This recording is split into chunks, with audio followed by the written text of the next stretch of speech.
okay. Now turn left onto Old San Francisco Road. I'm testing this just for you guys. Please let me know, hit the like button and subscribe to the channel so I can make more videos for you. That was a really good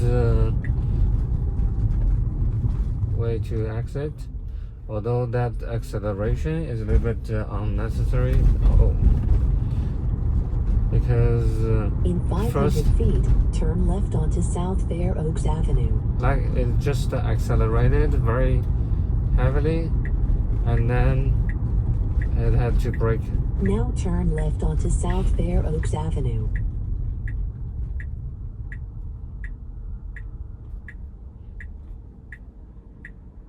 I'm actually curious. So for this training data, because everybody drives differently. So to train this FSD, right? So you basically have to just train on hundreds of thousands of different persons' driving style. Oh, that's another Tesla. That's a Cybertruck.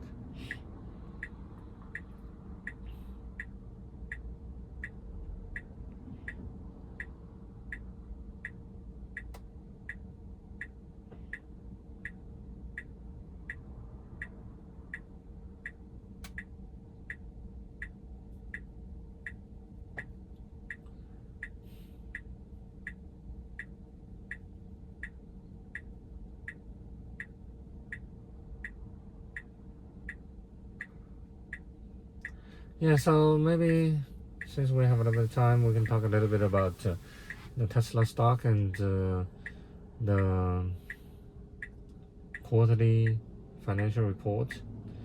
First, I think the financial report is quite a disaster. It's a year-over-year decrease, quarter-over-quarter decrease.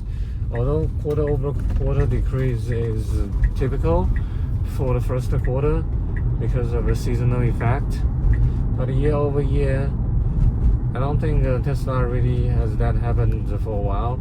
And more important is that we don't see the second quarter is getting better, especially with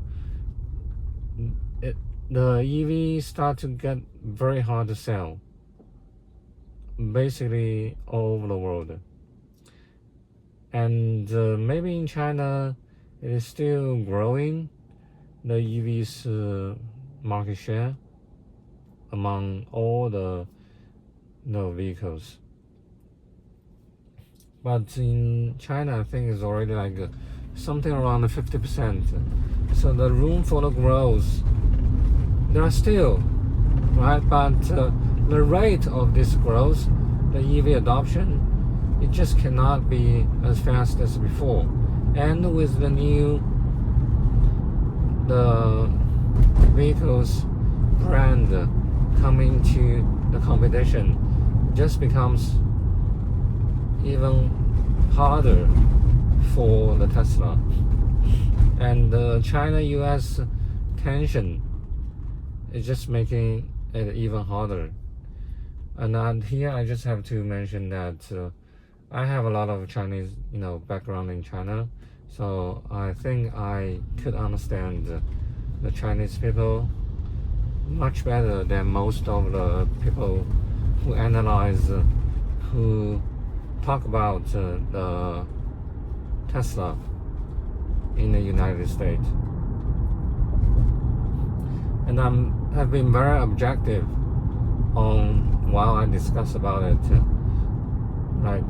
So the U.S.-China tension, for example, the attitude towards the war, like both in Israel in 500 and feet, turn right Russian, onto East California Avenue. Then take the Central Expressway ramp on the left. And as well as even more important is like a TikTok ban. It just becomes so Now hard. turn right onto East California Avenue. It becomes harder and harder for the Chinese to buy the Tesla brand. Previously, yes, the Chinese people, they are okay to buy the Tesla, both because the Tesla's quality, they have seen it, right? And also, of course, the style. But the Tesla has, I think it has made some mistake in terms of how many models they actually build. So there are basically only Model 3 and Model Y in China. Of course, you know that for Cybertruck they cannot sell it in China, and for the Model S and the Model X, it's just it's like less than 1% of the market share. It's not gonna move the needle. And people talk about BYD, say it's not exact same on the same category. Yeah, I kind of agree. But first, every car people buy from BYD, it means in the next few years there is less demand in the EV market, right? So of course, the person who buys BYD, the cheapest model, probably are not gonna buy Tesla Model 3, Model Y anyway. But there are still a lot of other models which are on a similar range. Because for me to buy a car, to be honest, if it's 30K or it's 40K, it doesn't really matter to me, So it could be 30K, it could be 40K. It's just, I just changed my mind, maybe based on one news. This could be also the same thing for Tesla. If there are negative news today, it could affect thousands of orders. Because people can just change their mind overnight. Even the price difference is, maybe $5,000. And it is for me. Okay. Second very important thing is the Xiaomi's new model. Xiaomi's new model is actually right on head-to-head competition for the Tesla Model 3. And Xiaomi's, I just have to admit that the CEO, he is just so good, right? He knows what Chinese people want. The exterior, while there are a lot of arguments, discussion, or negative reviews about that they copy the Porsche 911's exterior, but overall I take it as positive. Why? First, you get so many media coverage, right? Everybody talks about it. Second one, you're going a couple of levels upper. You're not copy something looks cheaper. You copy something that is so iconic, so expensive. In China, the Porsche 911 costs like over 1 million RMB. So just the psychological part of the Chinese people, how they buy things, they just want their car looks more expensive, right? This is just how people think. Oh, this is pretty good. See, it's because of the construction cone here. That's good. This is good, right? It seems doing very smoothly, just like what I would have done. This is really good.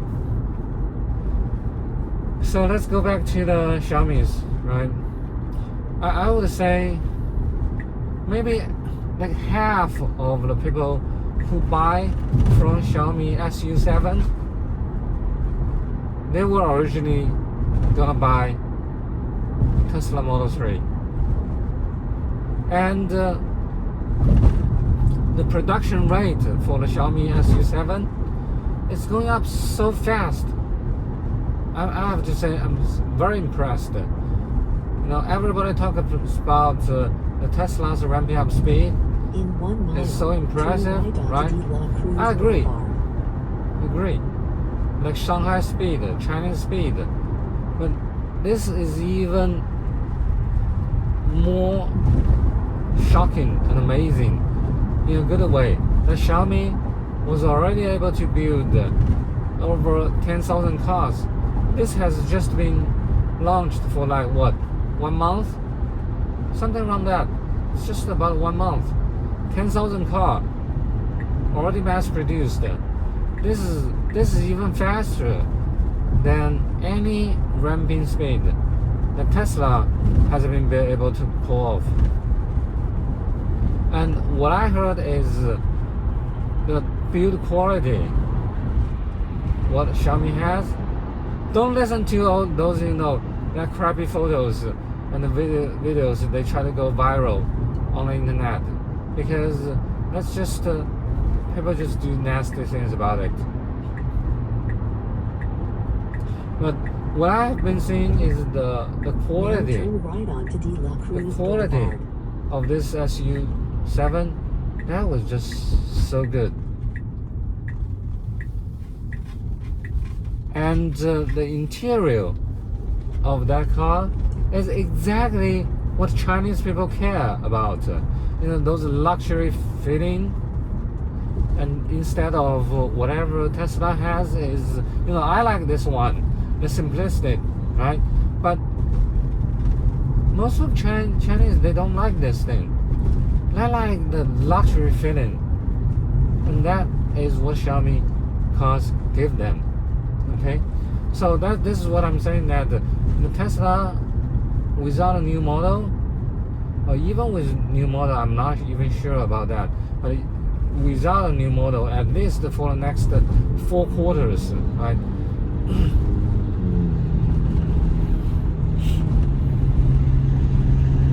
Without new models, Tesla is gonna be in a very, very, very tough situation 1,000 feet, in China. keep left to take Holman Avenue towards It's just San gonna Jose. be tough. And this recent, the few days, the Tesla stock jumped so much. Now No, keep left to take Holman Avenue. I don't know, I have to say, because everything is about buying the rumors of they're going back with the Model 2 or no quasi Model 2. I'm not very convinced, because I think they actually gave up on the actual Model 2. So this one, because it's not a brand new model, it make it, the cost is not gonna be significantly reduced. I don't think this is a $25,000 car, and even it is a $25,000 car in China, it's not that cheap, I have to say. What BYD gave Chinese people is like half of that. It's like $10,000 EV. Let's ignore, you know, the range or quality. We're not talking about that, right? Okay, disengage because it's very heavy traffic. So yeah, we can continue this chat tomorrow, but I'm just saying that the recent the price jump, I don't know how long it's gonna last. I understand the power of you know, Elon Musk. I think he's just he knows what he's doing. And sometimes he just don't want to do it, but if he want, he can do it, right? And his capability of you know, a relationship with the Chinese government is just pretty amazing. I just say it's so hard to find someone like him, but I don't think the fundamentals of the Tesla is changing. The FSD, not in this video, sorry about that, I was not, but I actually was just able to experience I have to take it over because the FSD is doing a wrong turn. So this still happens, kind of on a daily basis. If that happens on a daily basis, this disengagement, I don't know how long is actually really gonna make some financial difference on the Tesla, this financial report. Therefore, without this car selling very well, without knowing exactly what this new Model 2 looks like, and also without really seeing the FSD can the disengagement rate, I think it needs to at least exceed 100,000 miles per disengagement. Otherwise, it's gonna be stay on this level, like supervised, right? As long as it's supervised, it's gonna be very hard to make very noticeable or meaningful financial impact. Okay, of course the stock is always like 6 months, 3 to 6 months ahead of the time, but I just don't think this is gonna be solved in 3 to 6 months. Okay, thanks a lot, and please like the video and subscribe to it so I can share more. And I'm definitely gonna go back to that in the section I just mentioned that is the FSD failed. Besides that, I think this drive that I'm filming, it did pretty good. So I think that's amazing. Thank you.